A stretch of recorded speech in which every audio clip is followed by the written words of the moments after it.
இன்றைக்கி நம்மளோட வீடியோவில் என்ன பார்க்க போகிறோம் அப்படின்னா, யூஸ்வலாக நம்ம சொல்லுவோம்ல, யாராவது எதாவது சொல்லியிருப்பாங்க, நம்ம முடியாத ஒரு கண்டிஷனில் இருப்போம், இல்லை நமக்கு இன்ட்ரெஸ்ட் இருக்காது அதை செய்கிறதுக்கு.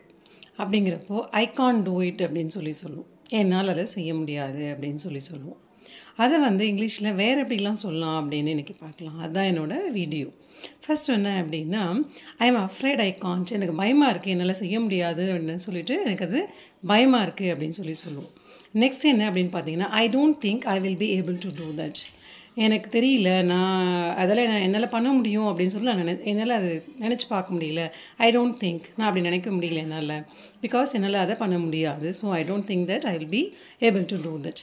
நெக்ஸ்ட் என்ன பார்த்தீங்க அப்படின்னா, ஐ விஷ் ஐ குட். நான் நினச்சேன் அதை பண்ண முடியும் அப்படின்னு நினச்சேன். Actually I wish I could, நான் பண்ண முடியும்னு நினச்சேன், ஆனால் அது முடியவே இல்லை என்னால்.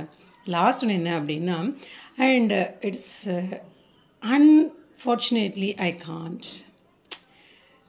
நான் இதை ரொம்ப பண்ணணும்னு நினச்சிட்டு தான் இருந்தேன் அந்த வேலையை, ஆனால் அன்ஃபார்ச்சுனேட்டாக எதிர்பாராத விதமாக என்னால் அதை பண்ண முடியல அப்படின்னு சொல்லும். So these are the other ways to say I can't do it. I am afraid I can't. I don't think I will be able to. I wish I could do. Unfortunately, I can't do. Unfortunately, I can't do. So make use of this whenever you want to say, I can't do it. Thank you.